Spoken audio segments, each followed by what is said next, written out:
na moja ambayo leo ameijenga hapa kwamba kata hii ndio kata kubwa kwa kata zote Tanzania, ina wakazi 300,000.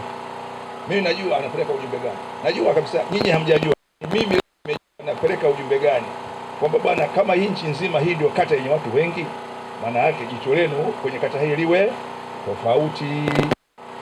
Hii sio kata, ni kata kwa jina, ni kata kwa hadhi, lakini kiuhalisia hii ni wi.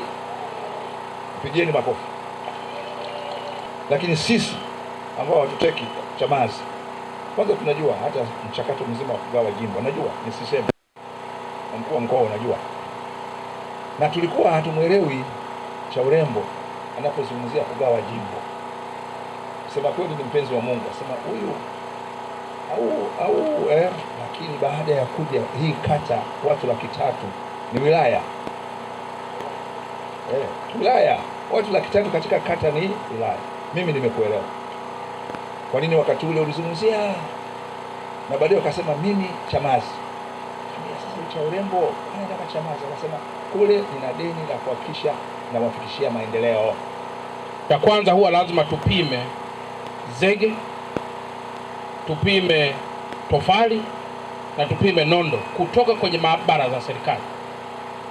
Na sisi Dar es Salaam tuna UD, tuna DIT, wote hawa wanashughulika na masuala ya upimaji wa material ikiwemo TANROADS. Tukija kwenye zege, isipokuwa imara na jengo ambalo linabeba wanafunzi, inaweza kaleta disaster. Kwa lazima iwe ni MPA ambayo inakuwa ni kubwa, ili angalau isije kaleta madhara baadaye. Na hizi nondo unazoziona Mheshimiwa Waziri, nilikuwa naangalia pale, lazima iwe BS 500 au 300 na iwe na nembo na ipimwe kabisa kwenye maabara kuthibitisha hiyo. Ndio kata pekee ina shule za msingi 2, moja na wanafunzi 6,000, nyingine 5,900. 6,000 kwa 5,900, shule 2 za primary. Kwa cha barabara ambayo barabara yao kubwa yenye uti wa mgongo ni barabara ya Machimbo ambayo inaelekea kwenye eneo wa mradi huu. Nchi yao wamekuwa wakipata hasara kwa sababu eneo hili kidogo lina mteremko wa maji yako mengi, kwa hiyo hata mazingira ya wananchi inakuwa ni ngumu.